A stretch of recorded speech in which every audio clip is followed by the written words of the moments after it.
So I want you to picture a really crowded New York City dance floor, like right in the middle of the summer of 1988. Oh man, what a time for music. Right. But at this specific point in time, the music scene is heavily, heavily fractured. On one side, you have the burgeoning hip-hop movement.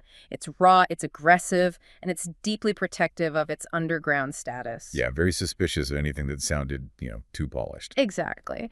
And then on the other side, you've got this massive global club scene that's completely driven by high-tempo house music, freestyle, and pop. These two worlds were basically operating in completely different stratospheres. We really were. And there was this unspoken rule, right? You had to pick a side. You were either authentic to the streets or, well, you were catering to the clubs. Yeah, that divide was treated like a sacred boundary back then. Crossing it usually meant commercial suicide for a rap artist. I mean, the moment you sped up the tempo and added, like, a 4-on-the-floor kick drum, your core audience labeled you a sellout. The streets would just completely disown you. Literally overnight, yeah. Yeah. But, occasionally an artist comes along and shatters that boundary so completely that the actual rules of the genre are permanently rewritten. And that is the mission for today's deep dive. We are looking at a stack of sources regarding a profound loss in the music world. On May 22, 2026, Rob Bass, born Robert Ginyard, passed away at the age of 59 after a private battle with cancer. It's just, 59 is incredibly young. And, looking through these sources, the sheer volume of tributes from foundational hip-hop architects, it really shows just how massive a crater he left in the cultural landscape. Yeah, it's heavy. And the standard obituaries rolling across the news feeds are giving the basic timeline, but we want to go much deeper for you today. We aren't here to just recite a biography. We're going to explore exactly how this one legendary Harlem rapper, alongside his childhood friend, DJ Easy Rock, managed to completely rewire the DNA of late 1980s hip-hop. Which was no small feat. Not at all. They built this impossible bridge over that massive gap we just talked about, basically connecting pure, raw street credibility with absolute, undeniable global club energy. And to really grasp the mechanics of how they built that bridge, you have to look at the environment that forged them. You cannot isolate their breakthrough from the specific geography of Harlem during hip-hop's formative years. Right, so let's set that stage. Rob Bass is born and raised in Harlem, and he's coming of age right as hip-hop is transitioning from its disco-influenced park jam origins into something a lot harder and more aggressive. Yeah, the sound was shifting fast. It was. He's surrounded by this massive cultural shift. And as a kid, he meets DJ Easy Rock. Looking at these sources, their early dynamic reads a lot like one of those legendary Silicon Valley origin stories. Oh, that's a great comparison. Right. You have two kids in a dusty garage, surrounded by loose wires and motherboards, just relentlessly tinkering. Except, their garage was the Harlem neighborhood, and their motherboards were dual turntables, stacks of vinyl, and a microphone. What's fascinating here is that this wasn't a calculated career move. Today, you see teenage artists hyper-aware of their brand, right? Mm-hmm. They're meticulously plotting their aesthetic for social media before they even release a single track. Oh, absolutely. Everything is focus group now. Exactly. But in the early 80s, Rob Bass and Easy Rock were purely a creative laboratory. They were participating in a culture that was happening right outside their front doors. They took a genuine childhood friendship and just used it as the foundation to figure out what moved the people in their immediate vicinity. Well, I want to push back on the idea of them just being casual participants, though, because the sources show they were actively studying the crowd. Okay, fair point. When they performed at local neighborhood parties, they weren't just playing music, they were running real-time beta tests. Like, they were figuring out the exact alchemy required to keep a crowd moving. And that hyper-local focus is what eventually landed them their deal with Profile Records. Yeah, that is a crucial distinction. And Profile Records in the 1980s, they were an independent label known for being incredibly agile. I mean, they were signing acts like Run DMC. The heavy hitters. Right. And they recognized that the most potent hip-hop was coming directly from these unmanufactured neighborhood-level partnerships. Profile didn't have to put Rob Bass and Easy Rock in a room with a pop songwriter to manufacture a persona. Because they already had it. Exactly. The persona was literally just their authentic friendship and their shared intuitive understanding of crowd energy. Okay, let's unpack this. We have this organic Harlem chemistry, which serves as the perfect kindling. But the sources are clear that they weren't the only duo in New York with great chemistry. To ignite a global phenomenon, they needed a specific sonic spark. The Stark, yes. And that spark arrived in 1988 with the release of an absolute monster of a track. We have to dive into the anatomy of It Takes Two. I mean, the opening seconds of that record are practically a reflex for anyone who has been to a party in the last 30 years. It's an undeniable anthem, right about now. But looking at the production credits and the sample history, the mechanics of the song raise a serious question for me. The track famously samples Lynn Collins' 1972 song, Think About It. Which is an incredible track. It is, but by pulling that sample, they infused It Takes Two with incredibly heavy, driving dance influences. We just established that rap audiences at the time were fiercely protective of their boundaries. So how exactly did they smuggle a high BPM club record past the hip-hop purists? That's the million-dollar question. Like, why didn't the streets reject this as a blatant pop sellout the second that up-tempo beat dropped? It's honestly the defining genius of the record. The secret lies in the specific architecture of the sample they chose and, crucially, how they processed it. Think about it. Was produced by James Brown. Right, the godfather of soul. Exactly. It contains one of the most famous breakbeats in music history, alongside that iconic yeah, woo vocal loop. Rob Bass and Easy Rock didn't just loop a generic slick disco beat. They took a gritty, aggressive funk record that already commanded massive respect in the Black community. Oh, wow. So the source material itself gave them an immediate pass. It wasn't some synthetic pop loop. It was James Brown's DNA. Precisely.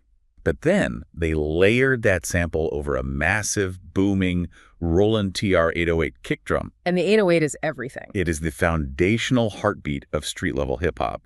So they gave the music a tempo that appealed to the pop and dance audience, sitting right around 111 beats per minute. Which is pretty fast for rap back then. Very fast, but they anchored it with the low-end frequencies and the 12-bit crunch of hip-hop samplers that the purists absolutely demanded. It's essentially a Trojan horse. They smuggled the raw essence of a Harlem block party into the mainstream club scene by wrapping it in a danceable tempo. That Trojan horse analogy is perfect because, it wasn't just the beat either. It was Rob Bass's vocal delivery. Oh. He didn't soften his cadence to match the club tempo at all. He attacked the beat with a traditional braggadocious hip-hop flow. He's yelling, he's demanding attention. Practically commanding the room. Yeah, he layered a complex rhythmic swagger over a relentless dance groove. They didn't dilute the genre to cross over. They physically expanded the container of what hip-hop could sound like without losing its grit. And the sources back that up completely. I mean, the result was a sonic skeleton key that unlocked demographics no hip-hop artist had ever reached simultaneously. You had pop radio playing it, underground mix shows playing it, and mainstream dance clubs playing it. It was everywhere. It really was. But here's where it gets really interesting. Despite this massive, undeniable groundswell, the sources highlight a massive disconnect on the business side. Many major record executives at the time actually doubted rap's future. They completely dismissed it as a novelty. Well, the music industry is notoriously slow to recognize when a revolution is happening right under its nose. I just can't wrap my head around that logic, though. I'm looking at the sales figures and the club charts from 1988. If crowds are moving in droves, if It Takes Two is literally shaking the walls of every venue from New York to London, how is the industry blind to the commercial power? It sounds crazy in hindsight, I know. You have empirical data showing people want this sound. How do executives ignore that kinetic energy? If we connect this to the bigger picture, you have to look at the institutional inertia of the 1980s music business. These executives were working from a rigid, highly antiquated playbook, the major label structure, the A&R departments, the radio promotion teams. It was built entirely on rock, pop, and R&B. The traditional stuff. Right. They understood melody. They understood traditional song structure with a singer and a guitar. Rap was an entirely new paradigm that lacked traditional melody. And to a corporate executive in a boardroom, a lack of melody sounded like a lack of longevity. I see. So they didn't have the metrics or even the vocabulary to quantify what a DJ and an MC were actually doing. Exactly. Furthermore, radio formats in the 1980s were deeply, deeply segregated. You had urban radio and you had contemporary hit radio, or CHR, which was the mainstream pop format. Right. Rap was largely confined to weekend mix shows on urban stations. Executives simply did not believe a rap record could hold its own in daytime mainstream pop rotation alongside, Madonna or George Michael. They genuinely thought it was a fad that would burn out the moment the novelty wore off. But raw bass and easy rock didn't just knock on those corporate doors. They brought a battering ram. Following It Takes Two, they drop Joy and Pain and Get on the Dance Floor. These weren't quiet underground hits. These were massive cultural events. And look at Joy and Pain. They sampled the legendary R&B group Maze featuring Frankie Beverly. Another classic. Yeah, again, they are pulling from the absolute bedrock of black musical culture, synthesizing it through a hip-hop lens, and creating something that literally forces mainstream radio to adapt. They didn't alter their sound to fit the pop format. No, they made the pop format come to them. Yes. They generated so much grassroots, undeniable demand that the pop format had to alter its programming to accommodate them. That is the ultimate victory right there. They shattered the industry walls and proved that rap could be wildly commercially viable without abandoning its identity. And the fallout from that breakthrough paved a massive highway. I mean, every artist who blends a heavy hip-hop verse with a massive dance hook owes a toll to that highway. 100%. But, I want to shift the focus from the late 80s into the modern era because the sources paint a fascinating picture of how raw bass navigated the aftermath of that explosion. A lot of artists who achieve that kind of sudden stratospheric success in a specific decade end up permanently trapped there, and they just eventually fade out. Raw bass refused to stop. Yeah, his longevity is a real testament to his understanding of his audience. He never grew resentful of the hit that made him famous, which happens to a lot of artists. Right. They get tired of playing the one song people want to hear. But the sources detail his massive presence on the nostalgic touring circuit, specifically things like the I Love the 90s tour. And the imagery is striking. You have these massive arenas packed with fans 30-plus years later, and the second the Yahoo! Sample hits, the entire arena erupts with the exact same energy as a Harlem club in 1988. It's pure electricity. It is. He essentially kept the party going for nearly 4 decades. So, what does this all mean? When you look at the tributes pouring in from legends like Grandmaster Flash and Fat Joe, they aren't just talking about his sales figures. They are talking about the visceral, pure joy he brought to the culture. How do we quantify the weight of a legacy built entirely on joy? This raises an important question about how we measure permanence in music. We often measure legacy by looking at lyrical depth or political impact, which are vital, of course. But the ability to unite a fractured room, to compel thousands of strangers to move and celebrate simultaneously, that is a profoundly difficult art form. It really is. And the weight of this loss feels especially heavy right now because DJ Easy Rock passed away back in 2014 from complications with diabetes. Right, meaning the passing of Rob Bass at 59 is truly the final bow for that founding duo. It is. But, their legacy isn't confined to a nostalgic tour or a specific era. The sources highlight that the DNA of It Takes Two is permanently embedded in modern music. Countless major acts across hip-hop, pop, and electronic music have sampled, referenced, or directly interpolated that track. Yeah, like Snoop Dogg, Black Eyed Peas, Ciara, the list is endless. Exactly. When a modern producer chops up that beat, they aren't just borrowing a sound. They are actively invoking the spirit of that Harlem friendship. They are summoning the specific breakthrough energy that Rob Bass and Easy Rock engineered. It's proof that the bridge they built is still structurally sound. And as we wrap up this deep dive, it's worth taking a step back to look at the massive scope of what they accomplished. You have 2 kids from Harlem who started with proximity, a shared passion, and a brilliant ear for what makes people move. A very rare ear. Truly. They didn't have a massive corporate machine manufacturing their sound. They took the raw, unpolished energy of their neighborhood and broadcast it to the globe, essentially forcing the corporate machine to catch up to them. They accelerated the global adoption of hip-hop by proving that joy, danceability, and street authenticity were not mutually exclusive concepts. They left us with a masterclass in breaking boundaries. Which brings me to a final thought for you, the listener, to mull over as you go about your day.